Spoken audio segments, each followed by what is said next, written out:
Mission कर्मयोगी। Mission कर्मयोगी के अंतर्गत केंद्र, राज्य और संघ राज्य क्षेत्र सिविल सेवकों के लिए क्षमता निर्माण योजनाएं तैयार और क्रियान्वित कर रहे हैं। सरकार ने एकीकृत ऑनलाइन प्रशिक्षण के लिए आई गॉट कर्मयोगी नामक एक प्लेटफॉर्म भी शुरू किया है, जिस पर लाखों सरकारी कर्मचारियों को अपने कौशलों का उन्नयन करने के लिए और लोक केंद्रित दृष्टिकोण अपनाने के लिए निरंतर सीखने के अवसर मिलेंगे। महोदय, व्यापारिक सुगमता को बढ़ावा देने के लिए 39,000 से अधिक अनुपालनाओं को कम किया गया है और 3,400 से अधिक विधिक उपबंधों को अपराध की श्रेणी से हटाया गया है।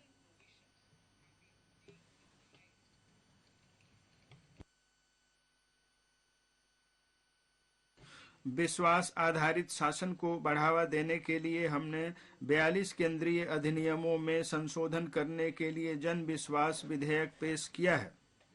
इस बजट में हमारी अर्थव्यवस्था के सामर्थ्य को सामने लाने के लिए अनेक उपायों का प्रस्ताव किया गया है।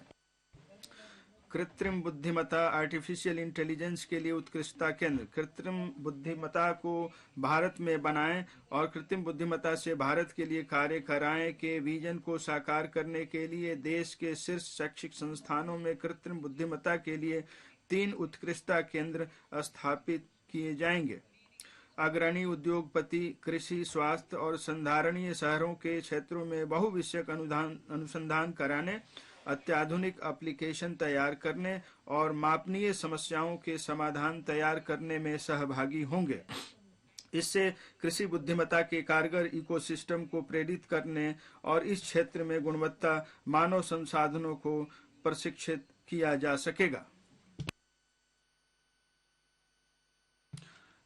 राष्ट्रीय डाटा शासन नीति। स्टार्टअप्स और शिक्षाविदों द्वारा नवाचार और अनुसंधान शुरू करने के लिए राष्ट्रीय डाटा शासन नीति लाई जाएगी।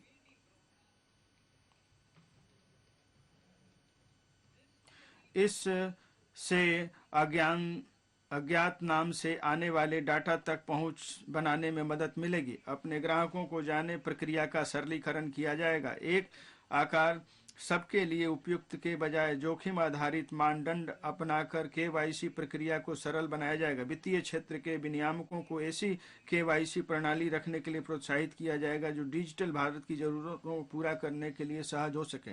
पहचान और पते के अद्यतनीकरण के लिए वन स्टॉप समाधान।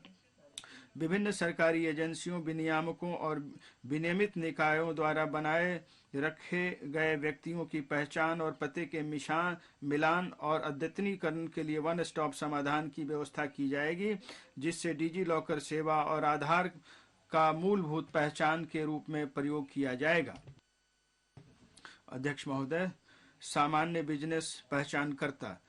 जिन बिजनेस प्रतिष्ठानों के लिए अस्थायी खाता संख्या होना अपेक्षित है, उनके लिए विनिर्दिष्ट सरकारी एजेंसियों की सभी डिजिटल प्रणालियों के लिए पैन को सामान्य पहचानकर्ता के रूप में प्रयोग किया जाएगा। इससे कारोबार करना आसान होगा और इसे विधिक अधिदेश के जरिए कार्यान्वित किया जाएगा। एकीकृत फाइलिंग प्रक्रिया। एक ही सूचना को विभिन्न सरकारी एजेंसियों के पास अलग अलग प्रस्तुत करने की अपेक्षा से बचने के लिए एकीकृत फाइलिंग प्रक्रिया वाली प्रणाली स्थापित की जाएगी। सूचना या विवरणी को एक सामान्य पोर्टल पर सरलीकृत प्रारूपों में दायर करने के इस प्रक्रिया को दायरकर्ताओं के विकल्प के अनुसार अन्य एजेंसियों के साथ साझा किया जाएगा।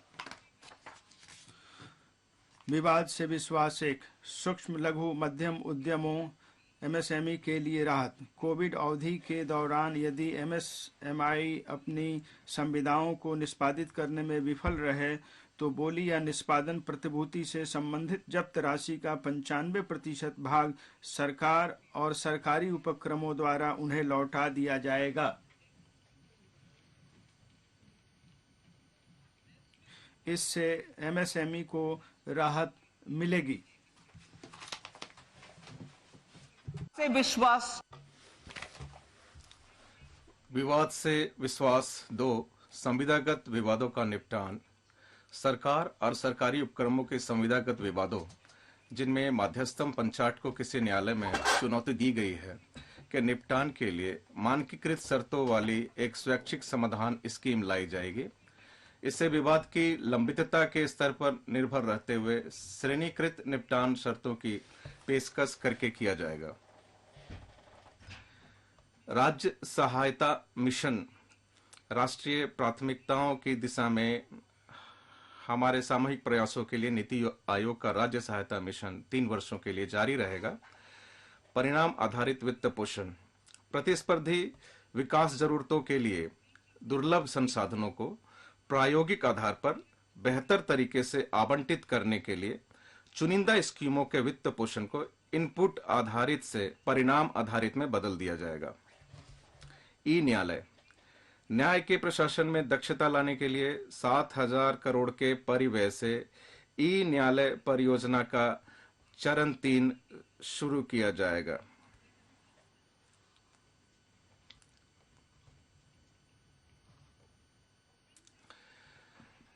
फिनटेक सेवाएं, भारत में फिनटेक सेवाओं को हमारे डिजिटल सार्वजनिक अवसंरचना, जिसमें आधार, पीएम जनधन योजना, वीडियो केवाईसी, इंडिया स्टैक और यूपीआई शामिल है, के द्वारा सुगम बनाया गया है तथा और अधिक नवोन्मेषी फिनटेक सेवाएं लाने में सक्षम बनाने के लिए डिजी लॉकर में लोगों के लिए उपलब्ध दस्तावेजों के दायरे में विस्तार किया जाएगा।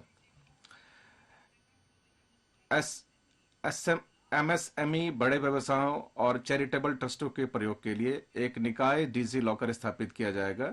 इससे दस्तावेजों को सुरक्षित तरीके से ऑनलाइन स्टोर करने तथा जहां आवश्यकता हुई उन्हें विभिन्न प्राधिकरणों, विनियामकों, बैंकों और अन्य व्यावसायिक निकायों के साथ साझा करने में मदद मिलेगी। 5G सेवाएं, 5G सेवाओं का प्रयोग करते हुए एप्लीकेशन तैयार करने के लिए इंजीनियरिंग संस्थानों में 100 प्रयोगशालाएं स्थापित की जाएंगी।